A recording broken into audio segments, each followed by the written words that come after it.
নমস্কাৰ মৰমৰ ছাত্ৰ ছাত্ৰীসকল সকলোকে স্বাগতম জনাইছোঁ আছাম ষ্টাডি ইনফো ইউটিউব চেনেলটোলৈ আৰু ছাত্ৰ ছাত্ৰীসকল আজি তোমালোকৰ মাজলৈ লৈ আহিছোঁ SSLC এক্সাম 2025ত আহিবলগীয়া বিজ্ঞানৰ এনেকুৱা এখন কমন তোমালোকৰ কুৱেশ্যন পেপাৰ লৈ আহিছোঁ।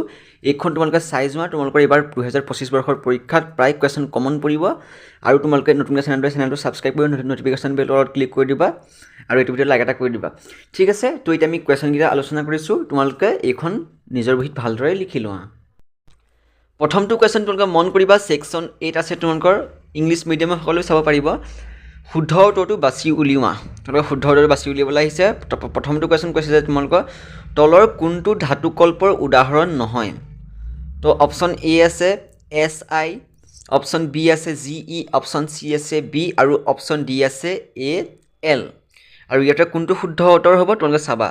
মই কুৱেশ্যনকেইটা কৈ দিছোঁ, তোমালোকে উত্তৰকেইটা নিজে বিচাৰিবা আৰু এইকেইটা কুৱেশ্যন অতিকৈ গুৰুত্বপূৰ্ণ।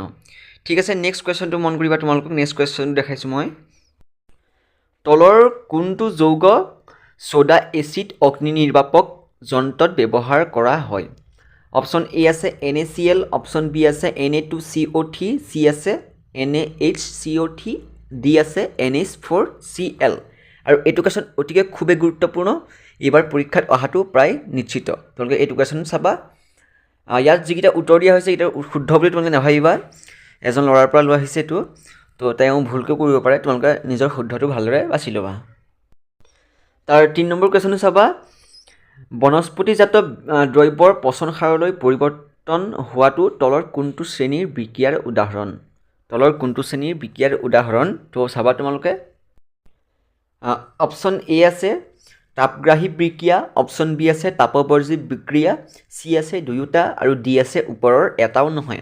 তুমি গ্ৰাফিক্সটো অলপ দেখিবলৈ বেয়া পাব পাৰা, মই তোমালোকৰ যিটো মুখেৰে কৈ আছোঁ তোমালোকে সেইটো লিখি যাবা। ঠিক আছে, তো এই 4টা আছে, তোমালোকে যদি এইটো জানা তেনেহ'লে তোমালোকে কমেণ্ট বক্সত জনাবা।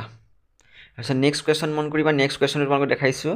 ছলেনয়েডৰ চাবা, কুৱেশ্যনটো অলপ জুম কৰি তোমালোকক দেখাই দিছোঁ। ছলেনয়েডৰ কুণ্ডলীত বৈদ্যুতিক প্ৰবাহ প্ৰবাহিত হ'লে চুম্বক ক্ষেত্ৰ ছলেনয়েড কুণ্ডলী, এইটো একেটা কুৱেশ্যনে, এইটো মানে বাংলা ভাষাত লিখা হৈছে। ছলেনয়েডৰ কুণ্ডলীত বৈদ্যুতিক প্ৰবাহ প্ৰবাহিত হ'লে চুম্বক ক্ষেত্ৰ ইজুকেলটো তোমালোকৰ কাঁড়চিন মাৰি দিয়া আছে, তাৰ অপশ্যনকেইটা দিয়া আছে। তো 1 নম্বৰ অপশ্যনটো হৈছে প্ৰবাহিত প্ৰবাহৰ দিশত বাঢ়িব, বি আছে তোমালোকৰ প্ৰবাহিত প্ৰবাহৰ দিশত কমিব, তাৰপিছতে চিটো চাবা সকলো সময়ত একেই থাকিব আৰু ডি আছে শূন্য হ'ব। ইয়াৰ ভিতৰত কোনটো শুদ্ধ হ'ব তোমালোকে ক'বা, আৰু যদি তোমালোকে এনচাৰবিলাক নাজানে তেনেহ'লে মোক কমেণ্ট বক্সত জনাবা, মই তোমালোকৰ নেক্সট ভিডিঅ'ত ইয়াৰ উত্তৰসহ তোমালোকক কুৱেশ্যনখন দেখাম। আৰু নতুনকৈ চেনেলটো ছাবস্ক্ৰাইব কৰিবা, 10কে কৰি দিয়া সোনকালে। তাৰপিছত 5 নম্বৰ কুৱেশ্যনটো চাবা। তলৰ কোনটোৱে বৰ্তনীৰ বিভৱভেদ নিৰ্ণয় কৰাত ব্যৱহৃত হয়। এইকেইটা কুৱেশ্যন তোমাৰ ভালদৰে চাবা। অপশ্যনকেইটা চাবা, অপশ্যনকেইটা দেখাইছোঁ মই। এ আছে এমিটাৰ, বি আছে ভল্টমিটাৰ, চি আছে গেলভেনোমিটাৰ আৰু ডি আছে মাল্টিমিটাৰ। আৰু ইয়াৰ ভিতৰত শুদ্ধটো চাবা তোমালোকে, শুদ্ধটো হৈছে ভল্টমিটাৰ হয় ইয়াৰ শুদ্ধ উত্তৰ। আৰু তোমালোকৰ এইবাৰ এটা অতিকৈ খুবেই আহি থকা এটা কুৱেশ্যন আছে ছেকশ্যন বিত, তোমালোকক ডাইৰেক্ট দেখাইছোঁ। 6 নম্বৰ কুৱেশ্যনটো চাবা।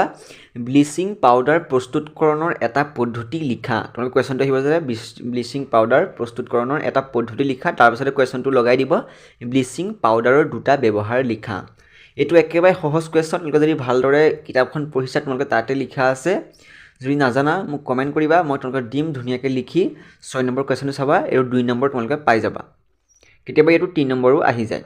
ব্লিচিং পাউডাৰ প্ৰস্তুতকৰণৰ এটা পদ্ধতি লিখিলে তোমালোকে 1 নম্বৰ পাবা। ব্লিচিং পাউডাৰ 2টা ব্যৱহাৰ লিখিবলৈ আহিব পাৰে, এটা ব্যৱহাৰ আহিব পাৰে।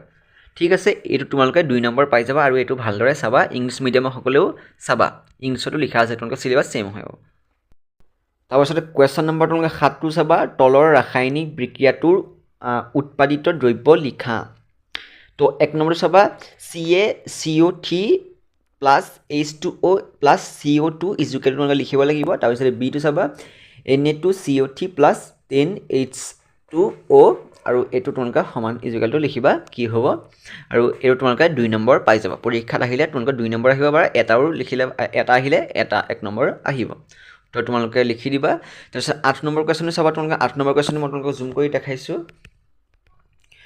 পৰ্যাবৃত্ত তালিকাৰ পৰ্যায় আৰু বৰ্গবোৰত ধাতৱীয় ধৰ্ম কেনেধৰণে পৰিৱৰ্তিত হয় ব্যাখ্যা কৰা এইটো 2 নম্বৰ পাবা তাৰপিছতে 9 নম্বৰ কোৱেশ্চন যাবা ইথানোইক এচিড আৰু সোডিয়াম কাৰ্বনেটৰ বিক্ৰিয়াৰ ফলত এটি লৱণ CO2 আৰু পানীৰ সৃষ্টি হয় লৱণবিধৰ নাম কি তোমালোকে লিখিবলৈ আহিব পাৰে আৰু পৰীক্ষাত আহিলে 1 নম্বৰ আহিব তো আজিলে কোৱেশ্চন এইটা লৈ আহিছো বিজ্ঞানৰ আৰু এইখন কোৱেশ্চন পেপাৰৰ পাছৰ কোৱেশ্চন গিটাও লৈ আহিম তোমালোকে আমাৰ চেনেলটো সাবস্ক্ৰাইব কৰিবা নতুন আহিলে আৰু এইটো ভিডিঅ লাইক এটা কৰি দিবা আৰু পাৰিলে নিজৰ বন্ধু বান্ধৱীসকলে শ্বেয়াৰ কৰি দিবা ঠিক আছে তো আজিলে ইমানে আৰু তোমালোকৰ নেক্সট ভিডিঅত আৰু কোৱেশ্চন আনসাৰ লৈ আহিম আৰু অলৰেডি মই কোৱেশ্চন আনসাৰ বহুত বনাই থোৱা আছে তোমালোকে যদি নাইছা তেনেহলে চেনেলটো ভিজিট কৰি চাই ল'বা তো আজিলে ভিডিঅটো ইমানে ধন্যবাদ